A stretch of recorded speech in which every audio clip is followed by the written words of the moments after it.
thank the court for this opportunity. I am Bill Mitchell, formerly known as Victim ZZ. To you, Mr. Brooks, I'm charge 52. On November 21st, 2021, I was marching with the Catholic community of Waukesha in the Waukesha Christmas parade. I was walking in the back and I noticed our banner was flying up because of the wind. So I went up to hold down the middle with so people could read it. I was joined by a priest who helped hold it down. We walked almost the entire joyful parade route when something caught my attention. I turned around and saw a headlight. And then I was hit. I didn't see the driver and I didn't see the type of vehicle. I flew over the hood and ended up on the ground with 8 broken ribs, bruised lung, a fractured hand, finger, and my face was slashed open in several places, requiring stitches. Strangers and friends came to my aid as I lay bleeding in the street. I spent 3 nights in an ICU. The recovery was slow. My hand still has painful cramps that freeze in my fingers. But I know I was lucky. Others had a lot worse injuries and 6 died. The impact on my family was great. My wife was home recuperating from surgery when she received the call. I was hurt badly and on the way to a hospital trauma center. Not able to drive yet, she had to wait for my son and his fiancée to pick her up and drive her to Oconomowoc. And after I was released, she had to do a 180 from patient to be my nurse and help me in even the most basic tasks. The stress had slowed her recovery. The continuing pain was a major factor on me giving up a part-time job I enjoyed. We had to rely on family and friends for transportation to doctors for follow-up care for months. Neighbors pitched in to do my yard work and snow removal. Youth from the neighborhood decorated the inside of our house for Christmas. This crime had a ripple effect throughout the community. I do want to take this opportunity to thank all of you for your diligence and sacrifice to be here. I tell people I was blessed because I didn't see the carnage that night. I just saw people helping me. But the jury and all of you had to watch the entire awful scene on videos and hear detailed reports of what happened. I'm sure that's going to stay with all of you. I wanted to thank the judge for her patience and knowledge, the police, Detective Casey, for their thorough investigation and quick arrest, the prosecution for presenting such a strong case.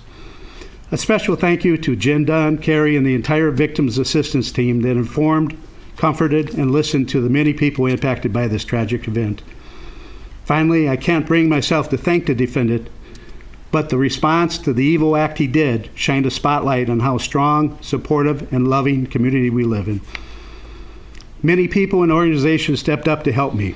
Family, friends, neighbors, co-workers, first responders, Aurora, doctors, nurses, my church family, the Catholic community of Waukesha, Knights of Columbus, AOH, United for Waukesha Community Fund, Catholic Charities, and so many strangers offered support and prayers. The vast majority of people are good. That said, then there is Mr. Brooks. He is a unique individual who can have a clear conscience after running over kids like speed bumps and killing 6 people. I would suggest someone without a conscience. He doesn't ask for forgiveness. He doesn't admit to doing anything wrong. It is never his fault. When he slapped a woman, it was her fault because she made him mad. I believe if he made it home that night with the red SUV, he would have told his mom the damage wasn't his fault. He was in a hurry and people didn't get out of his way. Some crazy, old, fat, gray hair guy body slammed his hood. I didn't watch all the trial, but the parts I saw showed Mr. Brooks had a lack of empathy for his victims or remorse for his actions. The only regrets he seemed to have is that he was caught and the impact on his own life. Free, he would probably not drive through another parade, but chances are someone so self-centered as Mr. Brooks will hurt other people again. The only life he seems to value is his own. I don't believe that Mr. Brooks will think about me or any of his victims ever. The feeling is mutual. I really don't think much about him now, but when the prison door closes on this felon, I won't think about him again. I do hope Mr. Brooks will use the Bible for more than a courtroom prop. He may want to start with the basics that I know his family had taught him, thou shalt not kill, but then you might want to read Galatians chapter 6, verse 7.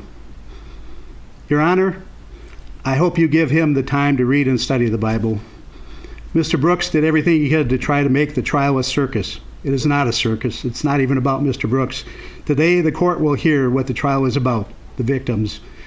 And as former victim ZZ, I would ask the court for a sentence that keeps the defendant, Darrell E. Brooks Jr., away from society forever. Thank you.